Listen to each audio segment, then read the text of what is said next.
Kenye, KTN. So 1 million shillings is up for grabs for the national football team Harambee Stars if they win against DR Congo this afternoon. And it's not 1 million shillings for the entire team, but 1 million shillings for each player. Cedric, as we take a look at, the players coming to the stadium, and that match, of course, begins in a bit. We were talking about something that we spoke about, this, of course, acts as pressure as well as motivation. And it's also, an avenue for players to sell themselves. But these players are meeting, they're meeting DR Congo, a team that has won this competition twice. They've been in this competition 7 times. And this is their 8th time. And as you can see, this was a few minutes ago as they were coming into the stadium. To DR Congo, actually, they have got no pressure mounted upon them. They are coming to this particular tournament, not necessarily even to win it, because they know, of course, they have already taken it back home. But they are coming to this tournament actually just to showcase their skills and their mass, and more so players, if they can actually recultivate themselves. Because the recent years, their clubs have not actually been performing very well at the continental level. So they are trying actually to use this particular as one of the stepping stones to recultivate their nature of winning, as in winning activities, maybe going back.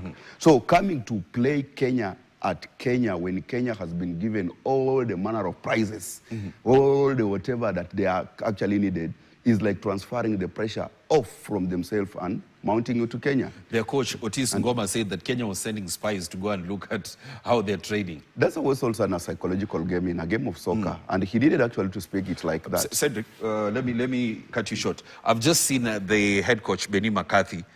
Do you feel that, from what he's been saying, he gives Kenyans confidence that, we are going to win this? I think, literally speaking, he has been managing his word.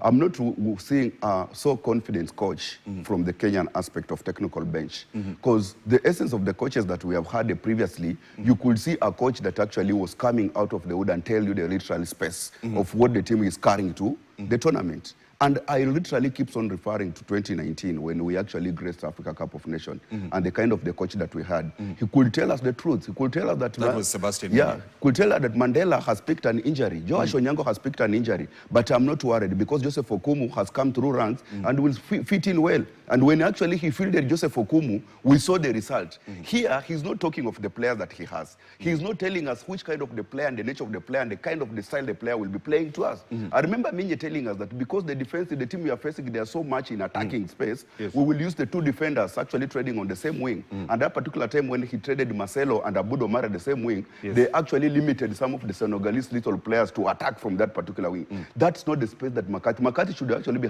coming to us and telling us the tactical approach that he will be spacing in this particular team, or not necessarily telling us the space. He could actually tell the kind of player that he has. Who are these midfielders? What the kind of capability do they are? When they move forward, now that Olunga is not in, do we have strikers who can actually combine and give us goals? At the midfield, do you have defensive midfielders who can actually stop any other given midfield to win those balls and supply their balls to their attacking little players?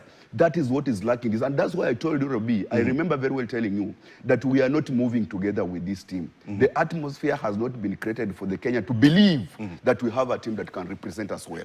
Sedo, now that you've mentioned that, I want us to take a look at the starting 11 for the national football team, Harambee Stars, and we take a look at, who is in goal, who is in midfield, who is attacking, and who is in defense. I want us to run through the starting 11 of the national football team. Harambee Stars, you have Brian Omondi, of course, as the starting goalkeeper. Danny Sakari is right there. You have Abudo Omar, the captain. You have Sylvester Wino. And, of course, you have Alphonse Omija. What do you make of that backline, Sedo? Yeah, it's a backline that has never actually been together for all along. But some of them, they're actually bringing back some experience, like Dan Sakari, when he was actually as in form enough to represent Harambee Stars. We could see actually what he can do. He's also a kind of a blessed wing, as in wing fullback. Yes. Yeah, when he's given space, maybe if you happen to get those balls at towards the corner of the opponent, he throws those balls into the spaces that is required for number 9 to pick them and maybe score. And that's what actually capability that he will bring. And also when he drives up front, I like how actually he brings the crosses that actually if number 9s are the pinpoint of number 9 that we are carrying into this, they can actually latch on and give you results. Aboud Omar have been actually skeptical all along. He's not a kind of a player that you can bank on. One, his attitude. Indisciplined kind of nature. We saw what he did in the TZ. I don't know if it has changed. If actually he's manned by the opponent, if pressure is piled on him, he can really cause you as in give away a penalty. He's a kind of a player who can even bring awards and boxing into that particular football pitch, which is not quite required. He's the captain, which he's means the he captain. Has lots of influence in the team. Yeah, and he has been doing that even with that banner away from the Kenya. Now that he's playing in Kenya where the pressure is actually culminating from the fans, I don't know if he will be able enough to control his nerves. But and again, how he has been played before, for him to perform, he has been playing with a player who played in the similar line to offer him support. Just as I mentioned, in Africa Cup of Nations 2019, Sebastian Media played him alongside Marcelo. Marcelo could fall back to give him support. Right now he's exposed. I don't know how he will actually handle that particular nature of space. We'll have to see in a bit. Sylvester Owino? Owino, we saw actually when he was given by Ingen Firat some glimpse of representing, and he did a very good job. And I think this is another time, and also he's an equally young player who will be going out to sell himself. And that is a player that I can bank on because I embrace this nature of bringing young player into the team. This is a player who passionately play knowing that I still have some edge, and I can, if I give it well, I can as well not necessarily play for the Kenya, but I can earn my spaces into one of the celebrated league outside Africa. And I think he will be out to amass that particular space. Omija?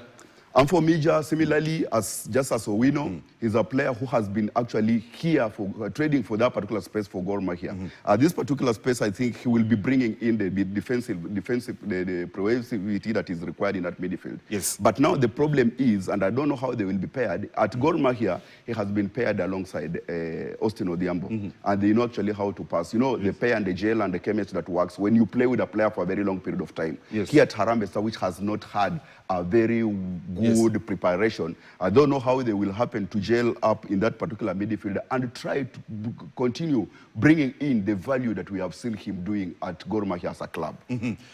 Manzoor and Sakwa as well as Onyango Alpha. Mansouri Okwaro and is a player that I've literally come to like all the way when he played for the under-17 team at TZ, under-18 at TZ.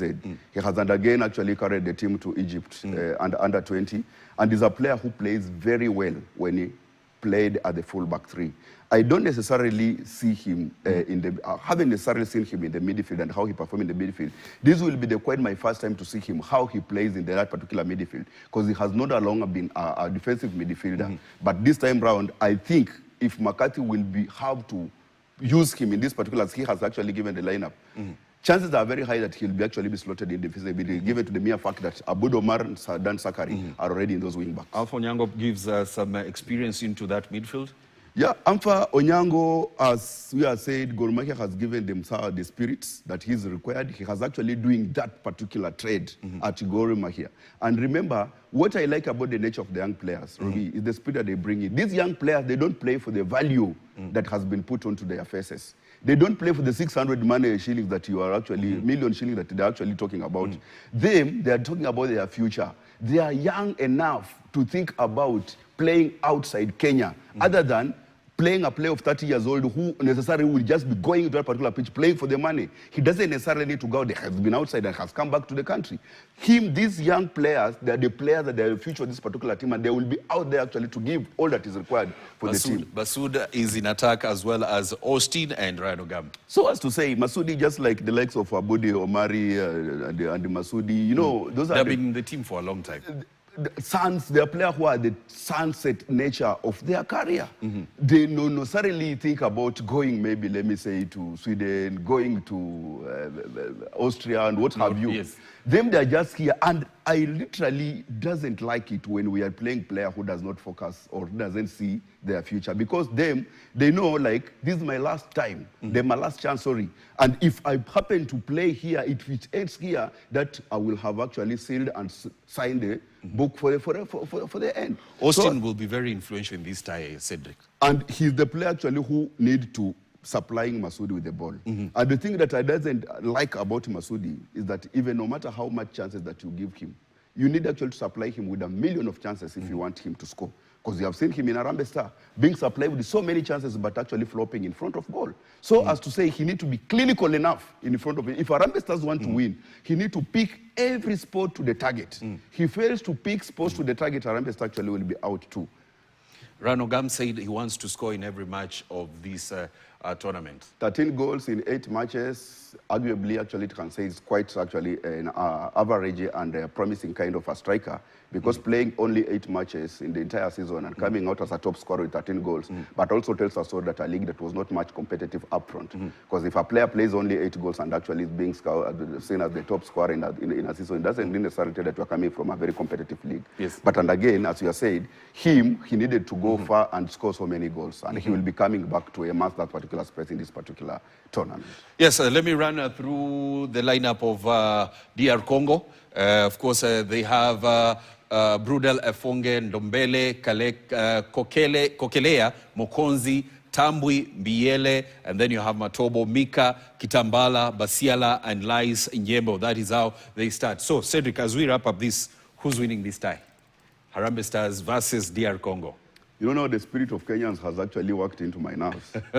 And I'm torn around being a patriotic or trying to be so much factually to my facts. I think DR Congo will have to come out as victory. DR Congo? Yes. Well, as a patriot, I go with the Harambee Stars. They have to get the 1 million.